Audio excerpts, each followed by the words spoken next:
We are here at Ralston Arena to welcome the Autism Society of Nebraska's first annual virtual Funfest. Have some fun on our new jumpers. Enjoy a performance from our drum Dot.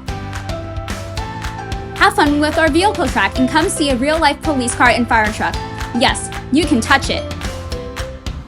Come build incredible creations at our LEGO Creation Station. Have fun playing some intense video games. All video games rated N for non-existent. So stay home while we come down to the Ralston Arena and have fun at the virtual Funfest.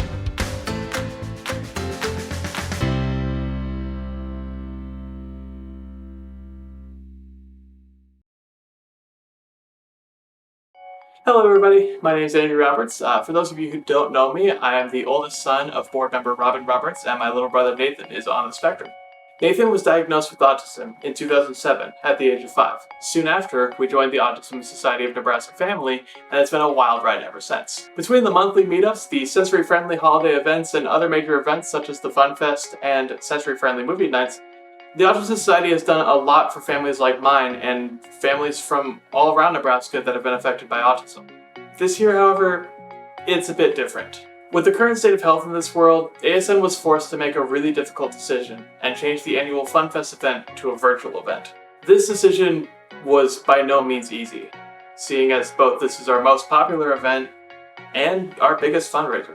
Despite everything, we still want to make this as much fun of an event as we possibly can, even though it's virtual. That way we can make next year's event bigger and better. As I mentioned, the Funfest is the biggest fundraising event for the Autism Society of Nebraska. All of the money we raise during this event and every other event stays entirely within the state of Nebraska. Every single cent. That means the more we raise during this event, the more goes straight back to the community, whether that be through events, support networks, or general resources for both families and the community as a whole. Now, what does all this mean?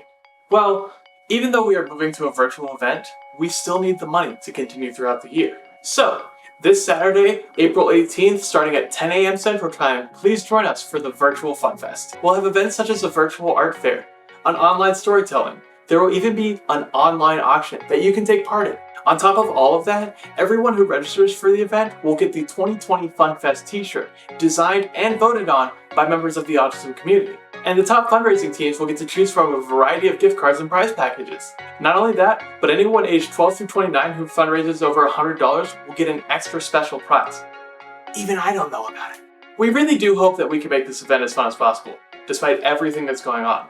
That way next year, we can make the event bigger and better. And if everything goes right, we might even have a virtual version next year as well. Who knows? So come join us for the first annual virtual Funfest. If you want more information or you want to join in the fun, visit autismnebraska.org. Thank you guys so much for listening, and I can't wait to see you there.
Hello, everybody. My name is Janine Brooks. I serve as a self advocate for the Autism Society of Nebraska. I also lead the Silent Book Club for awesome readers and introverts. Today, I would like to spend some time with you reading a favorite story that I enjoy. Why, look who's come to join me. Bob, did you wish to have a good night's story before you go to bed? Do you want to hear a chicken in the kitchen? Why not? We can read this to all of the participants in the Omaha Fun Festival. What say you?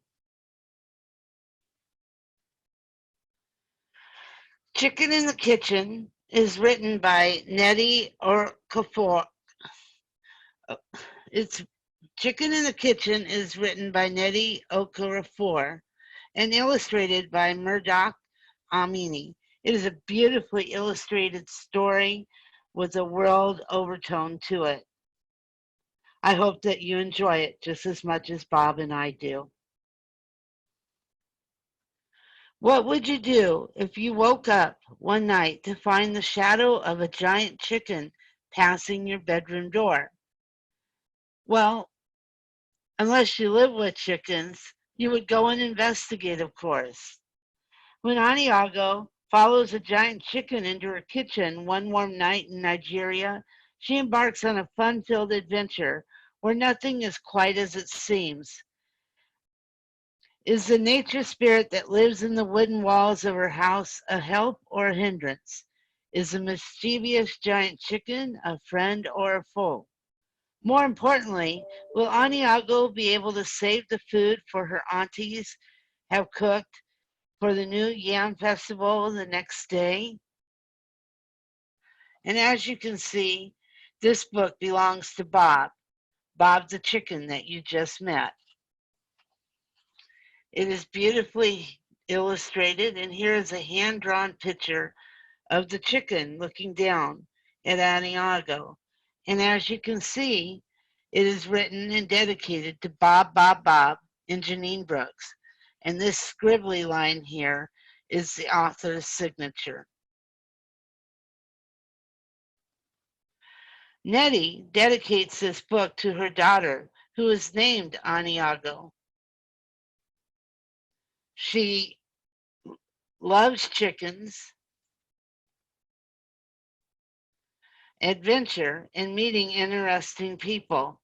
It sounds like a few people I know. It's also dedicated by the illustrator to his grandmother, Banu. Let's go ahead and take a look at the book. We have it here, The Chicken in the Kitchen. It is nighttime, as you can see, and it looks like we have the shadow of a chicken looking in the doorway here. And as you can see, here is Aniago, and she has gone to sleep, or is trying to go sleep. It was a late night. A noise had woken Aniago. She climbed out of bed and crept quietly towards the kitchen. Bob, what do you think Aniago saw in the kitchen? Would you be worried if she saw anything in the kitchen that she shouldn't be seeing? Huh? What do you think she saw?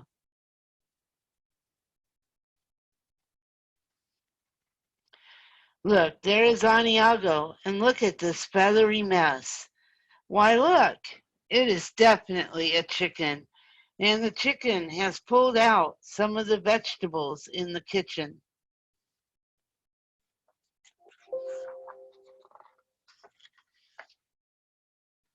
Oh my, Aniago whispered. What was she going to do? There was a giant chicken in the kitchen. It was going to spoil the food her mother and aunties had cooked for the new yam festival the next day. She had to do something. Buck, buck, buck, buck, said the chicken happily. And there is Aniago looking in on that chicken.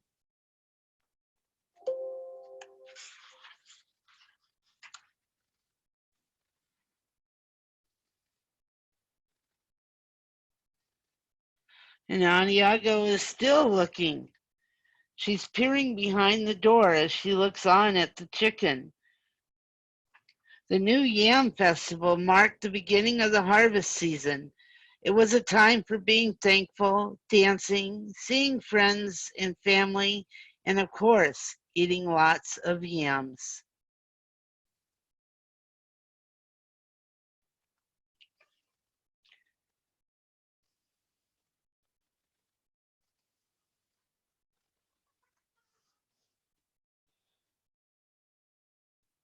What is wrong with it? Aniago wondered. The chicken was causing a lot of mischief, and Aniago wished she knew where her friend the woodwit was.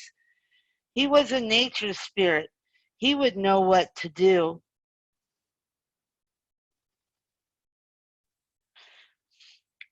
The chicken is just getting into everything. It's here in the kitchen, and now it's pulling the flour out of the cabinet. Aniago tried to muster up some courage. I'm going to just tell it to leave. Or maybe not. It was time to get help from the woodwit. Look at the mess this chicken has caused. There's flour all over the place now. Where is it? Aniago wondered. The woodwit could travel through anything made of wood. It could be almost anywhere. Maybe it was playing outside in the coconut trees. If so, she would never be able to find it. So Aniago kept exploring the house and finally made it to the bathroom. Are you in there? Aniago called.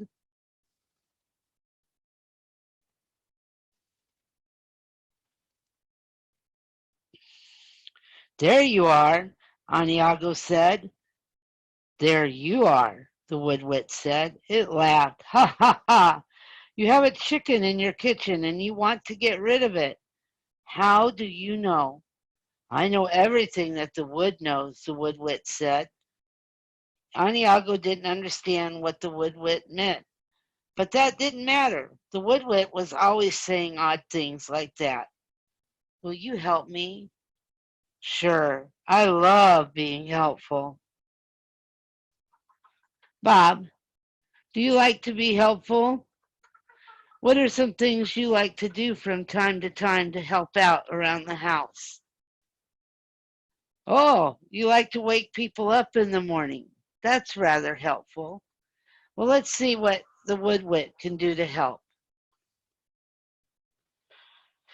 Whiz, crash, bam. Wow, this chicken's making an awful lot of noise. It looks quite annoyed, the woodwit said. Whatever have you done to it? I didn't do anything, Aniago insisted. How can I make it leave?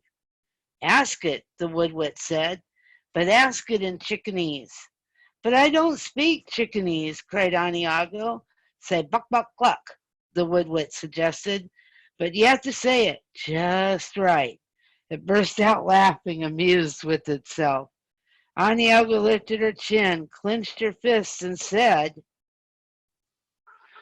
Bob, what do you think she said? Oh, you think she said buck buck cluck? Yeah, buck buck cluck. Aniago went into the kitchen and she approached the chicken. And what do you think she said? Hello. The chicken flashed the sunniest, shiniest smile Aniago had ever seen. Then the woodwit began to hum. It sounded like three voices and a soft drum beat. It was with the sound of the drum beat that Aniago understood. How had she not guessed it? This was more than a chicken. Buck, buck, it said softly. It was asking her to dance. Later that night, when Aniago finally went to bed, she smiled to herself. Her father had told her about the powerful masquerade spirits that came to participate in the new Yam Festival. Masquerades visited the community during festivals, ceremonies, and events. Some were spirits of the elements, like the land and water. Others were ancestors returning to dance, showing that death was a natural part of life. This one must have come for a midnight snack.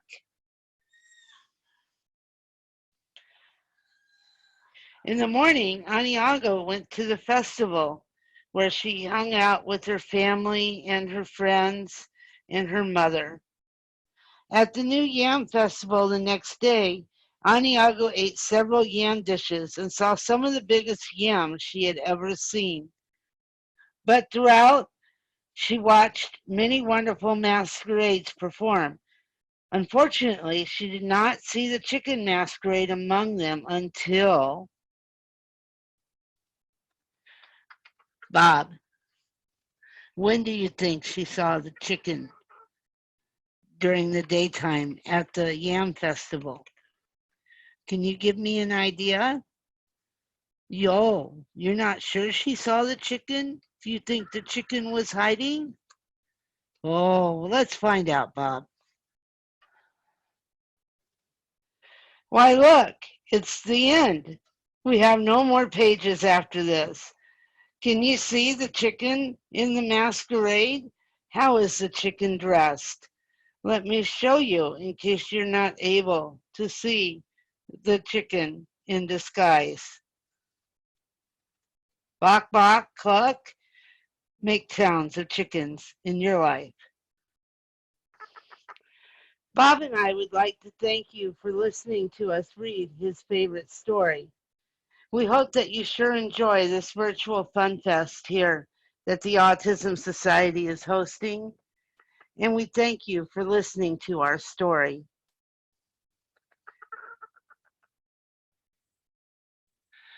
Bob Seeger really appreciated this picture of the chicken. He thought it emulated many of the fine chickens that he knows.